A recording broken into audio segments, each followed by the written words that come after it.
로마서 13장 1절부터 7절까지 한 절씩 교독하고 마지막 7절은 함께 읽겠습니다. 각 사람은 위에 있는 권세들에게 복종하라. 권세는 하나님으로부터 나지 않음이 없나니 모든 권세는 다 하나님께서 정하신 바라. 그러므로 권세를 거스르는 자는 하나님의 명을 거스름이니 거스르는 자들은 심판을 자취하리라. 다스리는 자들은 선한 일에 대하여 두려움이 되지 않고 악한 일에 대하여 되나니 네가 권세를 두려워하지 아니하려느냐. 선을 행하라. 그리하면 그에게 칭찬을 받으리라. 그는 하나님의 사역자가 되어 내게 선을 베푸는 자니라. 그러나 내가 악을 행하거든 두려워하라. 그가 공연히 칼을 가지고 아니했으니 곧 하나님의 사역자가 되어 악을 행하는 자에게 진노하심을 따라 보응하는 자니라. 그러므로 복종하지 아니할 수 없으니 진노 때문에 할 것이 아니라 양심을 따라 할 것이라.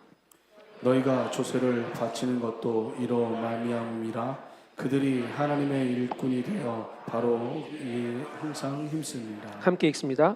모든 자에게 줄 것을 주되 조세를 받을 자에게 조세를 바치고 관세를 받을 자에게 관세를 바치고 두려워할 자를 두려워하며 존경할 자를 존경하라. 아멘. 오늘 설교 제목에 권세라는 단어가 들어가 있는데 이게 권력과 세력을 의미하는 두 한자어가 합해지는 말입니다. 그냥 쉽게 이해하면 힘, 영어로는 파워 이렇게 이해해도 크게 무리는 없을 것 같습니다. 그런데 이 권세를 마주하는 우리의 태도가 매우 이중적입니다. 무슨 말씀이냐면 권세가 내가 아닌 다른 사람에게 있는 권세를 마주할 때는 불편해요. 근데 이 권세가 아이러니하지만 이 힘이 내 것이 되기를 원할 때는 이 권세에 대해서 우리가 매우 우호적이고 이 권세를 선호하더라고요. 우리는 권세가 영향력을 미치는 세상을 살아가고 있습니다. 사람들이 공동체 생활을 하기 시작할 때부터 공동체의 질서를 유지하기 위한 조직이 갖추어졌고 그 조직을 유지하기 위한 힘이 필요했던 거죠. 성경에도 창세기 족보, 창세기 몇 장 안 가서요. 3장, 4장 가서부터 창세기 족보가 나오는데 거기에 사람이 성을 쌓고 그 성의 이름을 무엇이라고 하였더라 라는 말이 나와요. 이미 공동체 안에 성을 이루고 사는데 성을 대표하는 사람의 이름이 걸렸단 말은 그 사람이 그 성의 지도자일 가능성이 큽니다. 원역사는 다 넘어가고 창세기 12장부터 나오는 아브라함의 이야기에서도 국가의 존재가 드러납니다. 아브라함이 갈대아 우르를 떠나서 가나안 땅에 왔다가 애굽으로 기근을 피해 내려가는 일이 생기죠.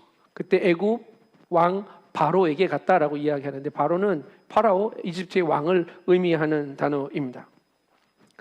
국가가 존재하고요. 그 구성원인 국민으로서 공적인 삶의 자리가 우리 모두에게 요구되어지고 있습니다. 교회가 세상에 인정받기 전에 국가는 이미 있었습니다. 국가가 교회를 관리한 적도 있었고요. 교회가 힘을 가지게 된 후로는 국가가 교회를 다스리기도 했습니다. 신정정치라는 이름으로 교회가 국가를 다스린 적이 있었죠. 그런데 로마 카톨릭은 아직도 교회가 국가를 다스렸던 기억을 내려놓지 않고 있는 공동체이기도 합니다. 왜냐하면 바티칸 시국을 가지고 있고요.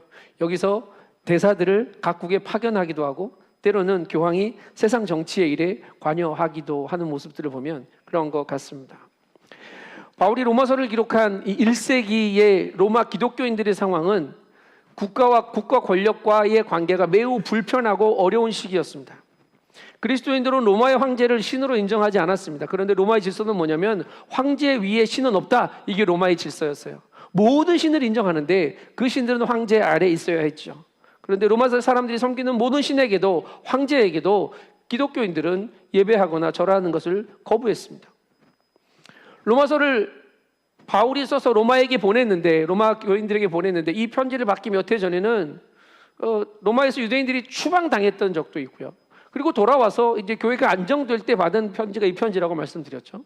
이 편지를 받고 몇 년 후에는 무슨 일도 있었냐면 네로 황제가 로마 화재의 희생양으로 기독교인들을 핍박하고 잡아 죽이는 일까지 일어났습니다. 로마의 통치의 권세는 불합리했습니다. 저항해야 할 대상이었고 나의 목숨을 노리는 사람들이었고요.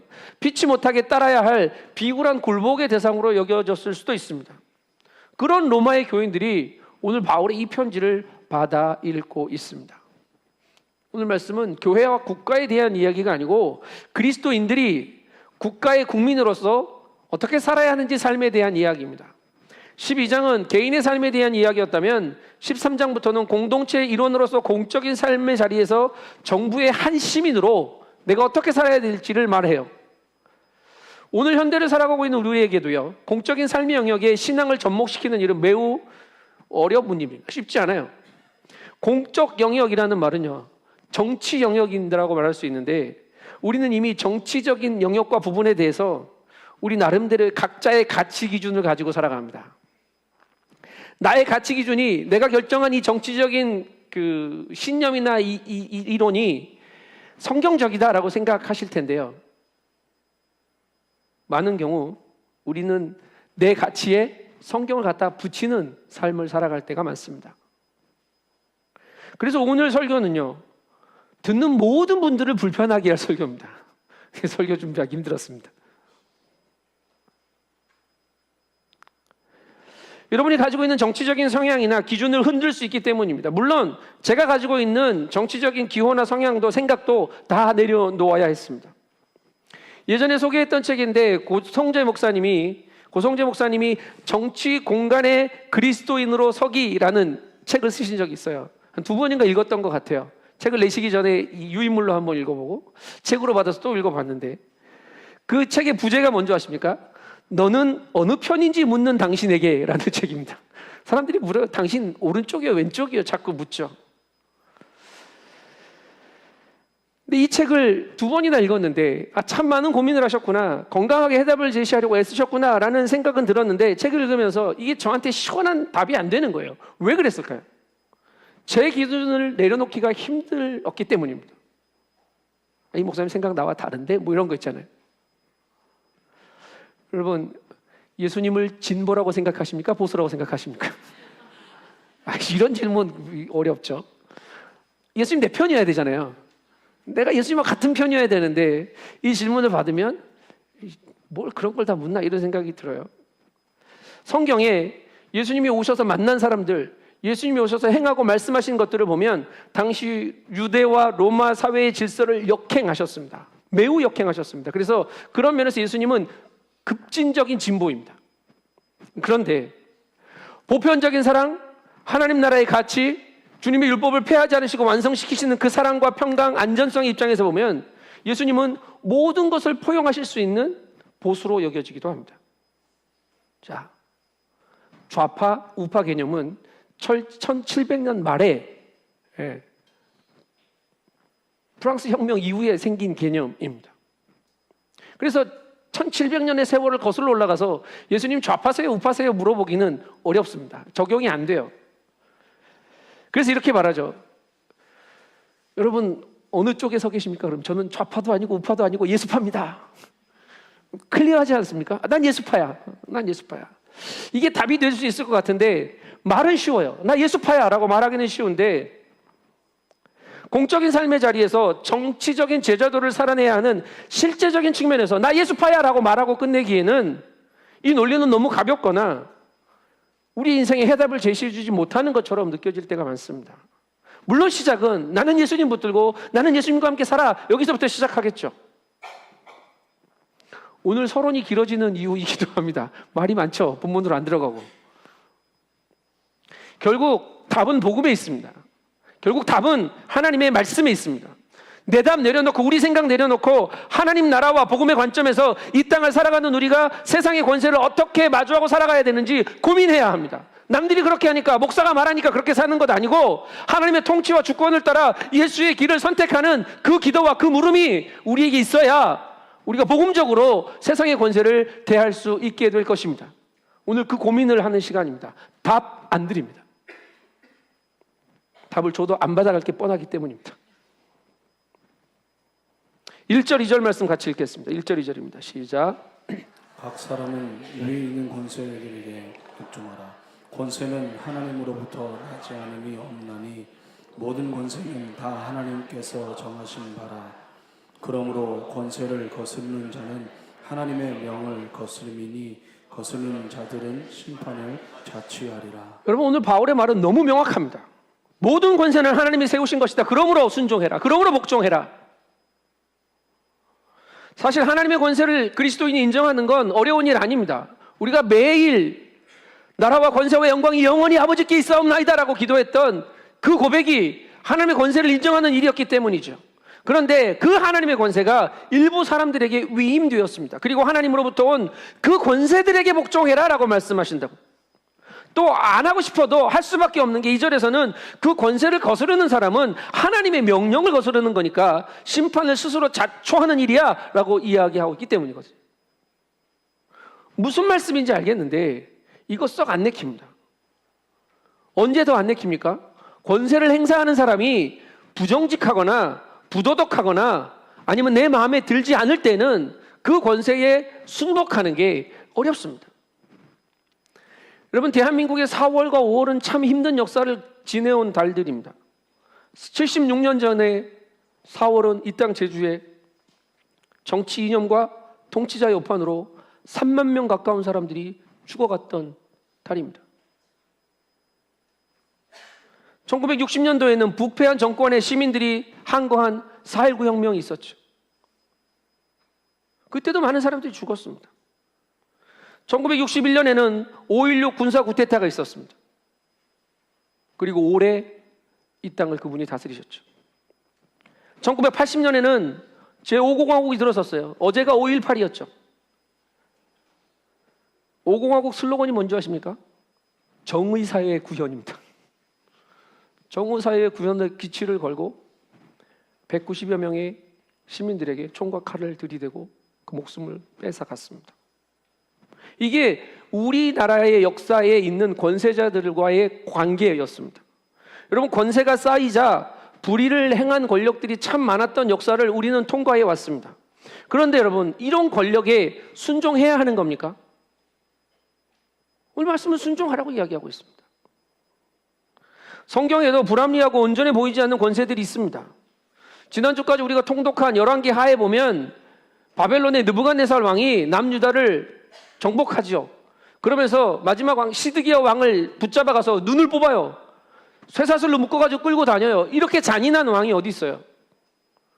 그가 유다를 정복하고 통치하게 하나님이 하셨다고요. 그런데 하나님이 예레미야 선지자에게 뭐라고 말하는 줄 아십니까? 내 종 느부갓네살이다 이렇게 말합니다. 도대체 뭡니까 이건? 우리 왕의 눈을 뽑고 우리를 다스리는 사람이 어떻게 하나님의 종이 될 수 있습니까? 예수님은 로마의 권세를 부여받은 총독 본디오 빌라도에게 고난을 받아 십자가에 못 박히셨습니다. 하박국 선지자는 하나님께 따지죠. 왜 저 악인들이 자기보다 더 의로운 자를 삼키는데도 하나님 잠잠하십니까? 하나님이 하박국에게 뭐라고 대답하십니까? 의인은 믿음으로 말미암아 살리라. 아멘 안 나올 줄 알았어요. 힘들어요. 아는 말씀인데, 좋은 말씀인데, 내가 힘든데 나를 핍박하는 권세에게 믿음으로 살아라. 너나 사세요. 이러고 싶잖아요. 불합리하고 악한 지도자들을 하나님이 모르셨을까요? 압니다. 아셨습니다. 알고 계셨다고요. 그럼에도 불구하고 하나님은 그들에게 권세를 부여하시고 나라를 다스리게 하셨습니다. 하나님이 정하셨습니다. 종교개혁자 루터는 이 권세자를 사람이라고 번역하지 않고 권력을 가지고 있는 정부라고 번역했어요. 국가 통치 체계를 통해 유지되는 안정과 질서에 순복해야 한다는 의미로 해석하면 좀 편하게 받아들여질 것 같았던 것 같아요. 그런데 그게 사람이 아니고 통치 체계라고 말을 한다 하더라도 여전히 불편한 건 가시지 않더라고요. 해결되지 않습니다. 그래서 우리는 본문의 메시지를 다시 보아야 합니다. 본문이 뭐라고 이야기하냐면 다 하나님이 정하신 바라고 이야기합니다. 하나님의 주권으로 이해해야 한다고요. 여러분, 하나님의 뜻은 우리의 생각보다 높습니다. 하나님은 우리보다 완전하시고요. 이해할 수 없는 모든 시간을 통과하게 하실지 모르지만 우리의 세상의 판단의 기준으로 보는 역사, 그 통치자가 아니라 하나님의 뜻과 섭리를 묻는 역사관을 가지고 이 땅의 시간을 우리는 살아가야만 합니다.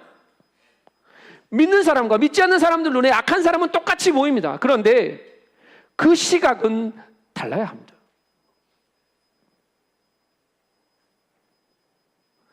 우리의 시각이 아니고 하나님의 시선은 하나님의 주권으로 역사를 볼 수 있어야 해요. 설교가 어렵죠. 저도 어려워요. 이런저런 책을 찾아보면서 뭐라고 뭐라고 어떻게 이것을 풀어가야 될지 고민하는데, 이재철 목사님이 이 부분 설교하실 때 이 시선, 이 역사관을 가지지 못할 때 생기는 오류가, 그 오류에 빠지게 되는 위험을 이야기하죠. 첫 번째가 뭐냐면, 하나님의 주권의 시각으로 이 역사를 보지 않으면 우리가 불의한 통치와 결탁하게 되거나 야합해서 사리사욕을 채우는 우를 범하게 된답니다. 여러분, 한국교회가 오랜 역사를 통해 범해왔던 우의 어리석음이기도 합니다. 두 번째는 방관자가 될 수 있습니다. 그래서 이 시대에 우리가 감당해야 될 몫이나 내가 져야 할 의무에 대해서 무책임해지죠. 많은 믿는 사람들이 방관자로 살고 있지는 않습니까? 나 스스로 사람들을 심판하는 심판자가 되어버릴 수도 있습니다. 하나님의 시선을 갖지 못하면, 하나님의 주권을 인정하지 못하면 생기는 일이에요. 우리는 옳고 그름을 신뢰하며 사는 인생이 아닙니다.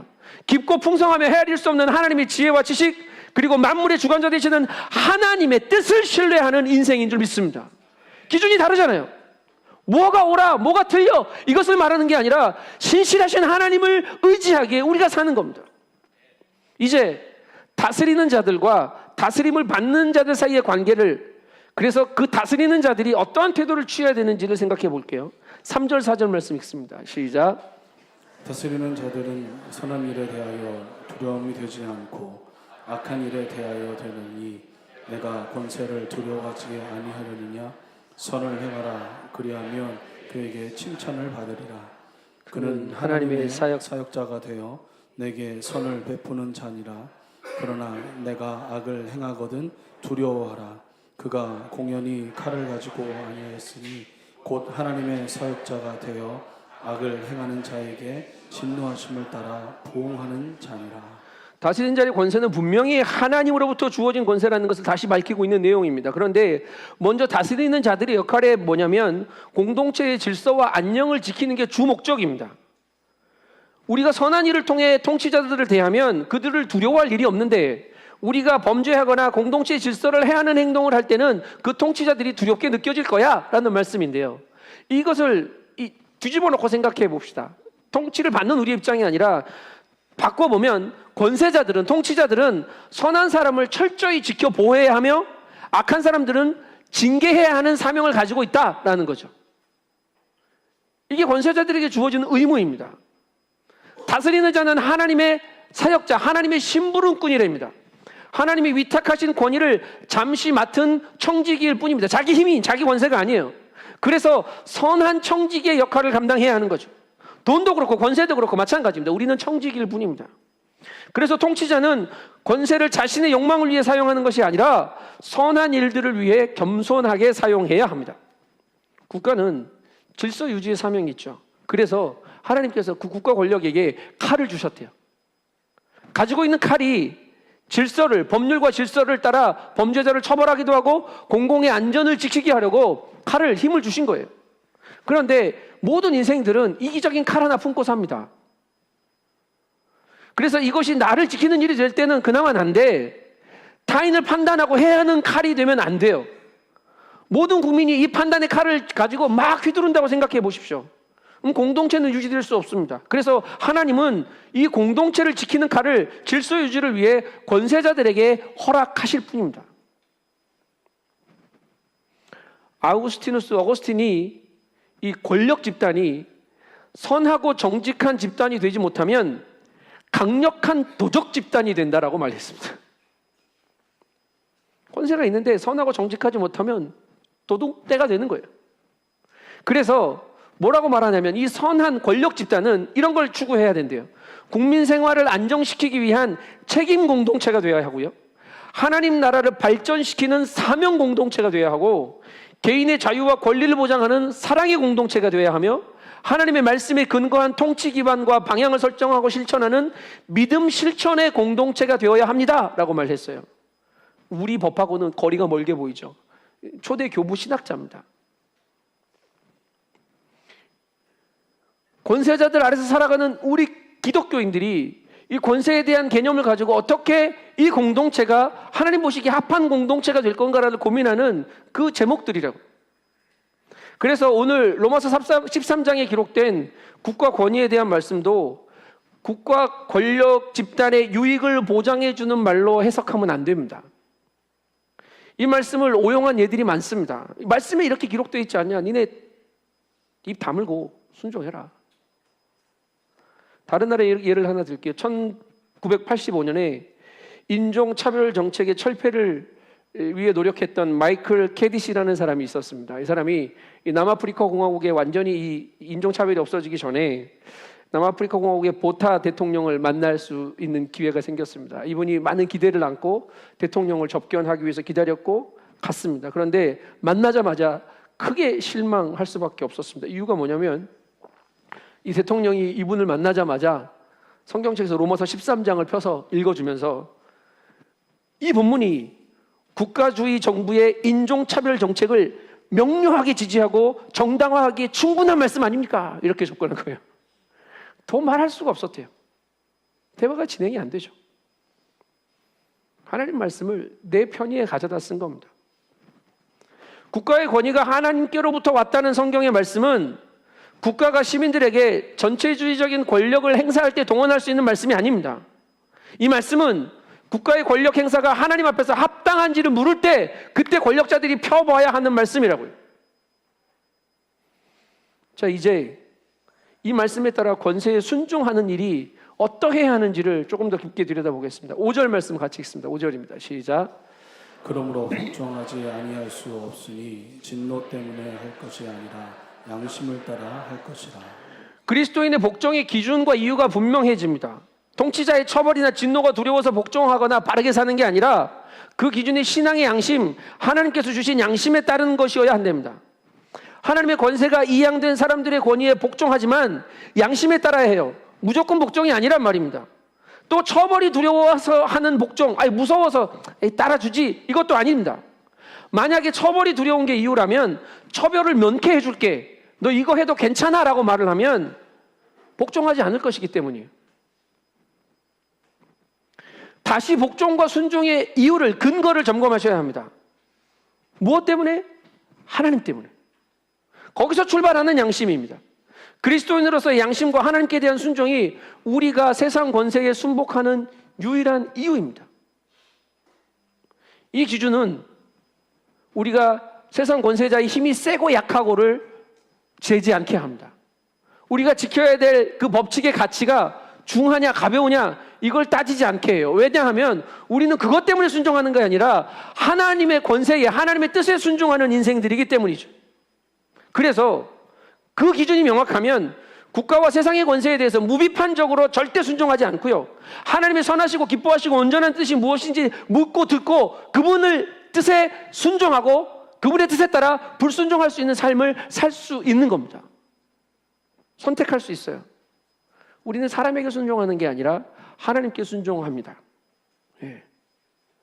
사도행전에서 베드로가 감옥에 붙잡힌 적이 있었죠. 근데 하나님이 감옥에서 꺼내주셨습니다. 그럼 돌아왔으면 집에 조용히 있어야 되는데 또 나가가지고 예수의 복음을 전하니까 공회원들이 다시 베드로와 제자들을 공회에다 세워놓고 너 왜 예수의 도를 전하지 말라는데 또 하냐? 또 잡아갈까? 뭐 이렇게 겁박을 했겠죠. 그때 베드로가 이렇게 대답합니다. 사람보다 하나님께 순종하는 것이 마땅하니라. 아멘.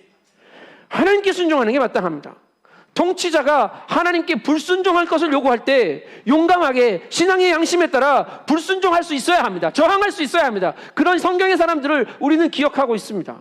다니엘의 세 친구들은 두라 평지에 세워진 금신상에게 절하라고 하자 그거 절 안 하면 풀무불에 던져질 걸 알고도 절하지 않았습니다. 그들은 풀무불의 두려움보다 하나님께서 주신 신앙의 양심이 훨씬 더 중요한 가치라고 그 기준을 붙들었던 거죠. 다니엘도 하나님께 기도하는 것을 금하는 칙령이 공포된 것을 알고도 하나님을 향해 기도하는 일을 멈추지 않았습니다. 사자굴에 던져질 건데 다니엘은 사자굴을 두려워하지 않았다고요. 그에게 두려움이 되지 못했습니다. 독일의 유명한 신학자 중에 본 회퍼라는 분이 계십니다. 여러분도 아는 분이에요. 선한 능력으로라는 찬양 아시죠? 그 찬양을 작사하신 분이거든요. 그런데 이분은 히틀러 정권의 저항 운동을 시작했고요, 심지어는 암살 조직이, 테러 조직이 가담해서 붙잡혀가 종전을 보지 못하고 죽었습니다. 헷갈리기 시작하시죠? 어쩌라는 거야? 그리스도인에게는 양심에 따른 복종과 저항만 있는 게 아니고요. 또 무조건적인 순종만 있는 게 아니라 또 다른 선택지가 있습니다. 아니, 선택지가 아니라 이것이 먼저 되어야 합니다. 이 땅의 권력이 하나님의 뜻에 따라 온전히 세워지도록 기도해야 할 책임이 그리스도인에게 있습니다. 하나님은 예레미야를 통해 남유다 백성들이 바벨론의 포로로 끌려갈 때 이렇게 말씀하셨어요. 너희는 내가 너희로 사로잡혀가게 한 그 성읍의 평안을 구하고 그를 위해 기도해라. 여호와께 기도하라. 이는 그 성읍이 평안함으로 너희도 평안할 것임이니라 라고 말씀하십니다. 원수를 위해 기도하라는 거예요. 또 바울은 디모데에게 쓴 편지에서 높은 지위에 있는 자들을 위해 기도할 것을 권면합니다. 디모데전서 2장 1절 2절 말씀을 같이 읽겠습니다. 시작. 그러므로 내가 첫째로 권하노니 모든 사람을 위하여 간구와 기도와 도고와 감사를 하되 임금들과 높은 지위에 있는 모든 사람을 위하여 하라. 이는 우리가 모든 경건과 단정함으로 고요하고 평안한 생활을 하려 함이라. 바울이 목회자이자 믿음의 아들인 디모데에게 쓴 편지인데 왜 이렇게 썼냐면 디모데야, 너희 교회 성도들에게 가르쳐야 한다라는 말입니다.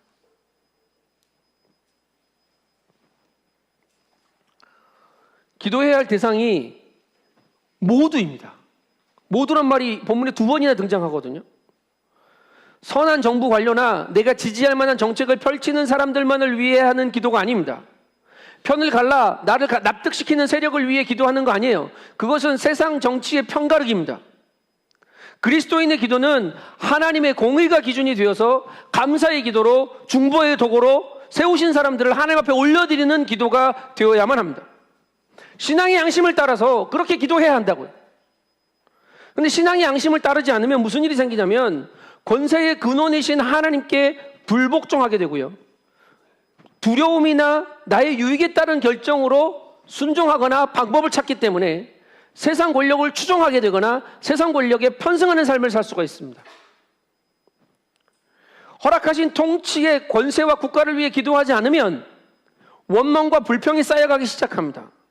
이 원망과 불평이 하나님의 말씀을 덮어버려요. 나의 소망이 세상의 권세도 하나님의 권세에도 복종하지 못하게 하는 불만족이 되고 원망이 되어 이제 원망이 폭력이 되는 삶을 살아가게 만들더라고요. 그리스도인이 사회에 저항하는 첫 번째 방법은요, 세상 권세를 위한 기도입니다.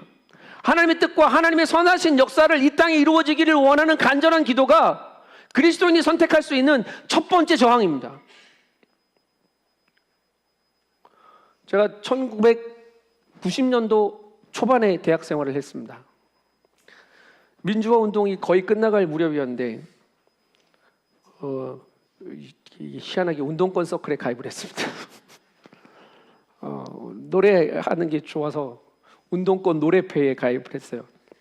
2년 정도 그 서클에 있었는데 그 서클이 하는 일이 뭐냐면 운동권 가요를 만들고 학생들이 시위하러 다 모이면 그 앞에서 막 그렇게 노래 불러주는 거예요. 행진할 때 뒤에서 마이크 잡고 노래 불려요. 제 목소리에 거룩한 떨림이 있지 않습니까? 선동에 최적화된 목소리입니다. 제가 여러분을 선동하진 않습니다. 선동하진 않는데 어린 나이였지만 분명히 추구해야 될 가치가 뭔지 보였던 것 같고요. 옳음이 무엇이고 정의가 뭔지 알 것 같았습니다. 그런데 그 운동을 제가 포기한 이유가 있습니다. 가장 큰 장벽이 있었습니다. 그게 뭐였냐면 제 서클룸이 그 대학 가면 노천극장 있죠. 노천극장 무대 아래가 저희 그 서클룸이었어요. 서클룸 이름이 뭐였냐면 꽃방이었습니다. 꽃이 많아서 꽃방이 아니고요. 불꽃 화염병을 만드는 방이라서 꽃방이었습니다. 서클룸에 들어가면 소주병 빈 게 쫙 있고요. 그 심지로 만드는 천들 막 깔려 있고 이쪽에는 휘발유와 신나들 늘 상시 비치되어 있었습니다. 그 냄새를 맡으면서 노래를 부르고 시위 현장에 나가면 뒤에서 나는 마이크 잡고 있는데 이거 화염병 던지는 거 보고 또 막 돌을 깨고 던지고 돌 깨는 것까지는 했는데 던지는 걸 못 하겠더라고요. 왜? 다음 달에 내가 군대 가면 저기 서 있을 것 같은 거예요. 의경들이 거기 서 있는데 나하고 쟤네하고 다를 게 하나도 없는데 내가 쟤네한테 돌을 왜 던져야 되지? 뭐 이런 생각이 드는 거예요.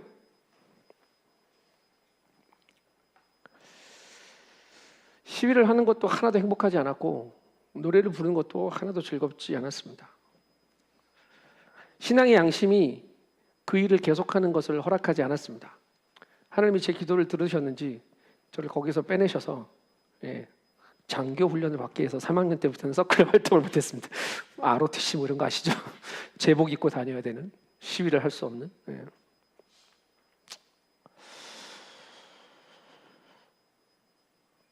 자, 진짜 헷갈리시죠? 순종하란 얘기야? 저항하란 얘기야? 기도하란 얘기야? 여러분에게 선택하라고 선택지를 드리는 걸까요?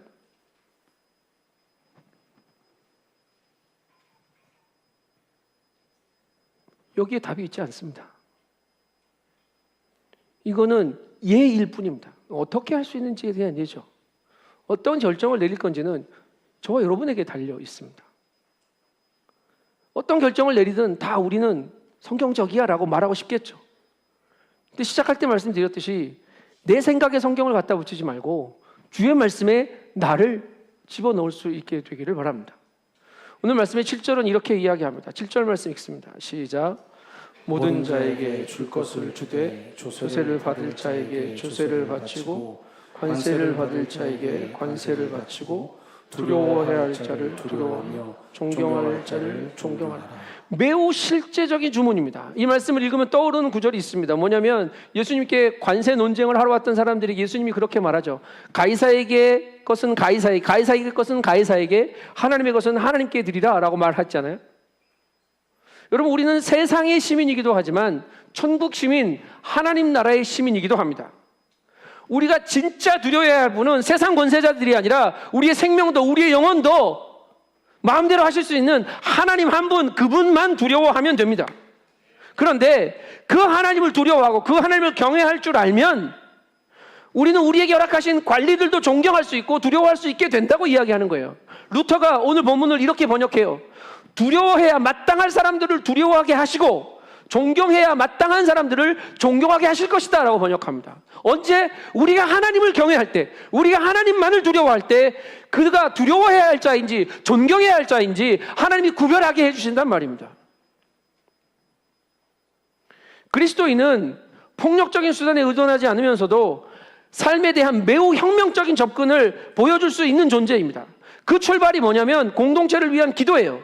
그 기도의 그 무릎이 행동이 되는 것이 뭐냐면 우리가 선한 시민이 되고 모범 시민이 되는 일입니다. 제가 어렸을 때 다녔던 교회 돌아가신 윤독수 목사님이 이런 말씀을 하셨어요. 귀 기울여 들어보십시오. 그리스도인이 부정한 방법으로 잘 사는 것은 축복이 될 수 없습니다. 정직하게 가난하게 사는 것은 결코 부끄러운 일이 아닙니다. 정직하고 진실되게 살고 사람을 사랑하고 존경할 줄 아는 그런 그리스도인이 될 것을 성경은 우리에게 요구합니다. 아멘. 아멘.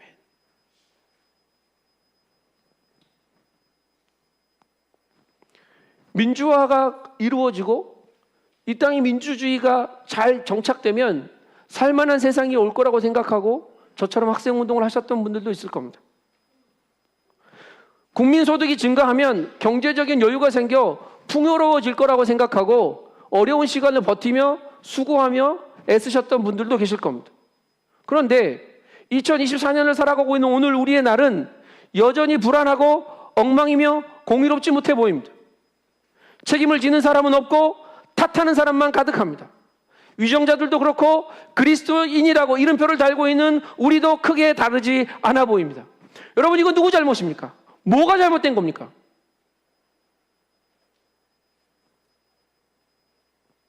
하나님이 주신 권세를 욕심의 도구로 사용한 결과일 겁니다. 여러분, 위정자들은 권세를 욕심의 도구로 사용했고 그리스도인인 우리는 값없는 은혜를 욕심을 위해 사용했다고요. 그래서 이 땅이 안 변하는 겁니다. 크던 작던 저와 여러분은 다 권세를 가지고 살아갑니다. 뭐 집에서 가장의 권세를 가지고 계신 분도 있을 거고 직장에서 직위가 있어서 그 직위에 해당하는 뭐 크든 작든 뭐 권세가 힘이 있겠죠. 그런데 그 크고 작은 권세를 가진 모두가 위는 위대로 아래는 아래대로 청지기의 사명을 감당하면 그러면 되는 겁니다. 그리고 그 일을 위해 우리가 기도하고 그 일을 위해 우리가 살아내야 하는 거예요. 복음의 방향을 바로 해야 합니다. 하나님이 나를 사랑하셔서 구원해 주셨지, 나 구원 받았네, 하나님의 사랑을 내게 채우는 게 복음의 방향이 아니고요, 하나님을 사랑하는 일이 우리의 삶의 목적이 되게 하는 것, 이게 중요합니다. 하나님이 나를 왜 사랑하셨냐고요. 금요 엎드림 때 이야기했는데, 하나님이 나를 사랑하신 이유는, 나를 구원하신 이유는 나로 하나님을 사랑하게 하시려고, 그래서 하나님과의 어그러진 관계가 온전케 되게 하시려고 나를 사랑하신 겁니다. 그래서 우리의 살아가는 목적은 하나님을 사랑하는 일이 되어야 하는 거라고. 하나님은 세상을 사랑하셨습니다. 온 땅을 사랑하시죠. 그 하나님의 사랑을 기억하고 우리도 이웃 사랑하며 공동체를 위한 사랑의 책무를 다하는 삶을 살아내면 됩니다. 그렇게 우리가 하나님 사랑하고 이웃 사랑하는 복음의 모범 시민이 될 때, 천국 가기 전에도 조금 더 확장되고 조금 더 실현된 하나님의 나라를 이 땅에서 볼 수 있게 될 줄 믿습니다. 우리가 하나님의 나라를 보고 살아낼 때 세상은 우리를 통해 하나님의 다스리심을 볼 수 있게 될 것입니다. 하나님이 다스리시는 하나님의 영광을 보게 하실 줄 믿습니다. 어떻게? 복음적인 천국 시민이 되므로, 모범 시민이 되므로, 그렇게 하나님을 경외하며 이 땅의 질서를 하나님의 방법으로 순종하며 이 땅을 거슬러 살아낼 때 하나님은 우리 가운데 그 놀라운 일을 이루어 주실 겁니다. 자, 이제 해야 될 일이 있습니다. 내 기준, 내 생각, 나의 오름의 가치, 나의 정치적인 신념, 이거 다 내려놓고 하나님과 하나님의 권세를 삶의 모든 자리에서, 나의 모든 시간에 인정합시다. 그래서 천국 시민으로 이 땅의 모든 권세자들 앞에서도 복음의 모범 시민의 본을 보여 살아가는 저와 여러분 모든 드림 가족들 되시기를 예수의 이름으로 축복합니다. 기도하겠습니다. 주님 감사합니다. 여전히 허물 많고 여전히 연약하며 여전히 욕심이 가득한 우리를 용납하시고 구원하셔서 하나님의 권세와 하나님의 질서를 살 수 있는 구원받은 백성의 삶을 살게 하시니 감사합니다. 주님, 내 뜻, 내 생각, 내 경험 내려놓고 하나님이 나를 통치하시고 하나님이 이 땅을 통치하시는 그 은혜를 살기를 소망하오니 주여 복음으로 살게 하시고 하나님이 주권 아래 살게 하셔서 우리가 복음의 모범 시민으로, 하나님 나라의 시민으로 이 땅에 하나님의 가치를 살아내는 은혜를 살게 하여 주시옵소서. 감사를 드리며 존귀하신 예수님의 이름으로 기도합니다. 아멘. 아멘. 불편하지 않으신 분들은 다 자리에서 일어납시다. 하나님이 다스리십니다. 나의 삶도, 이 나라도, 이 시간도, 이 장소도 하나님이 통치하실 때 우리가 온전히 하나님만 의지할 수 있고, 하나님의 통치를 인정할 때 우리가 온전히 하나님만 예배할 수 있습니다. 여러분, 이 시간 결단하며 찬양할 텐데, 하나님 나를 다스려 주십시오. 이 나라 이 민족을 다스려 주십시오. 우리 간구하는 마음으로 함께 고백하겠습니다. 주께서 다스리네 내 삶을, 주께서 다스리네, 주께서 다스리네 내 삶을, 주께서 일하시네, 주께서 일하시네 지금도, 주께서 일하시네 내 삶에. 주님만 의지해요, 주님만 의지해요, 주님만 의지해요, 주님만 의지해요. 예수님, 주님만 의지해요, 주님만 의지해요, 주님만 의지해요. 예수님, 주께서 다스리네 이 땅을, 주께서 다스리네 이 땅을, 주께서 다스리네 이 땅을. 아멘. 주께서 일하시네, 주께서 일하시네 이 순간, 이 순간 주께서 일하시네 이곳에, 이곳에. 주님만 예배해요, 주님만 예배해요, 주님만 예배해요, 주님만 예배해요.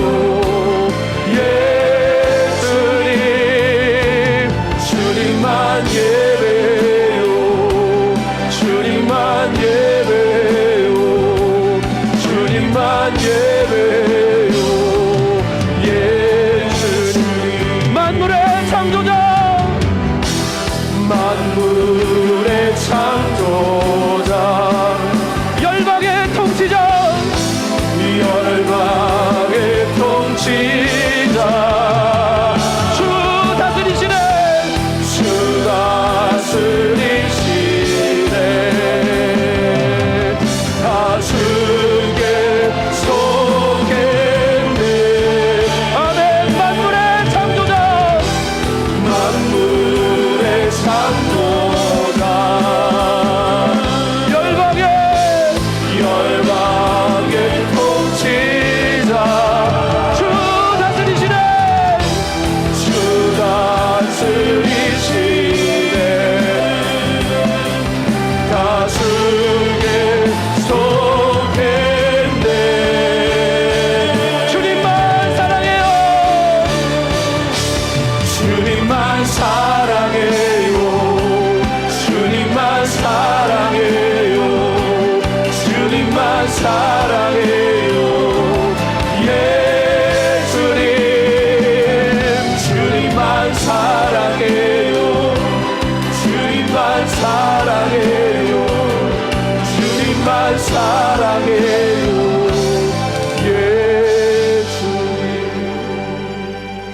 함께 고백합시다. 하나님이 만물의 통치자이시고 열방의 통치자이심을 선포하며 나아갑시다. 하나님 내 삶의 주인이심을 믿습니다. 내 삶을 통치하여 주시옵소서. 내 삶의 모든 방향이 하나님이 되게 하시고 하나님이 주권이 다스리는 삶 될 수 있도록 이 나라의 민족 될 수 있도록 주여 역사하여 주시옵소서. 우리의 어리석은 생각에 매여 있지 않게 하시고 오직 주님만 오직 하나님의 나라만 살아내는 복음의 시민 될 수 있도록 하나님 나의 걸음을 인도하여 주시옵소서. 이 땅을 불쌍히 여겨 주시옵소서. 주님의 이름 한번 부르며 함께 기도합니다. 주여 하나님 우리 하나님의 성삼부터 하나님의 나라 살게 하시니까 하나님 우리가 주님의 것입니다. 이 땅이 주님의 것입니다. 우리의 삶이 하나님의 것입니다. 하나님의 통치가 하나님의 권세가 하나님의 다스리심이 온 땅 가득 임하게 하여 주시옵소서. 하나님 우리의 고집 우리의 생각 우리의 연약함 우리의 교만이 하나님의 생각을 가로막지 않게 하시고 우리의 어리석은 판단으로 세상에 편승하여 살지 않게 하시며 하나님의 뜻과 공의가 무엇인지 이 땅에서 생명되어지며 살아내신 하나님의 그 복음의 가치가 무엇인지 깨달아가 복음의 시민으로 천국의 시민으로 이 땅을 살아낼 수 있도록 주여 역사하여 주시옵소서. 주님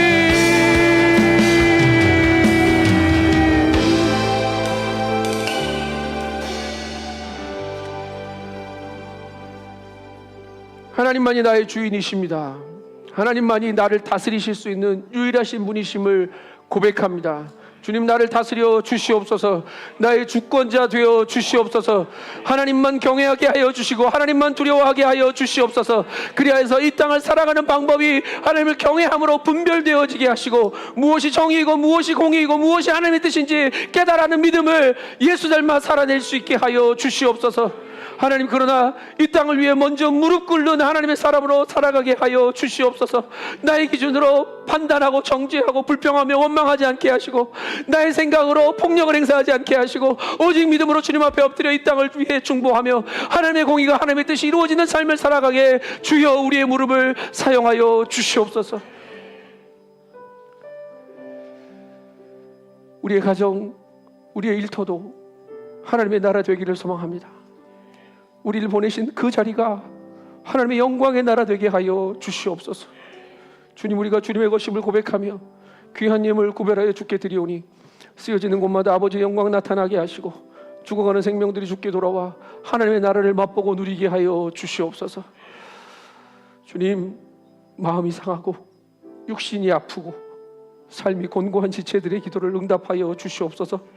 주의 능하신 손으로 덮어주시고 사랑의 품에 안아주셔서 치유되는 은혜가 회복되는 역사가 예수께 붙들려 살아가는 감격이 찬송으로 울려 퍼지게 하여 주시옵소서. 이제는 우리의 삶의 주인 되시는 예수 그리스도의 은혜와 아버지 하나님의 크고 놀라우신 사랑하심과 성령님의 내주 교통 충만케 하시는 역사가 하나님의 주권 앞에 무릎 꿇고 엎드려 이 땅의 질서에 순복하며 또 이 땅에 하나님의 공의가 이루어지기를 간구하며 복음의 시민으로 천국의 시민으로 이 땅을 살아가기로 결단하는 머리 숙인 성도들과 이들의 가정과 일터와 삶의 자리 위에, 우리 드림 공동체 위에, 제주역 79 훈련센터와 온 열방의 선교사님들 위에 이제부터 영원토록 함께 계시기를 간절히 축원하옵나이다. 아멘.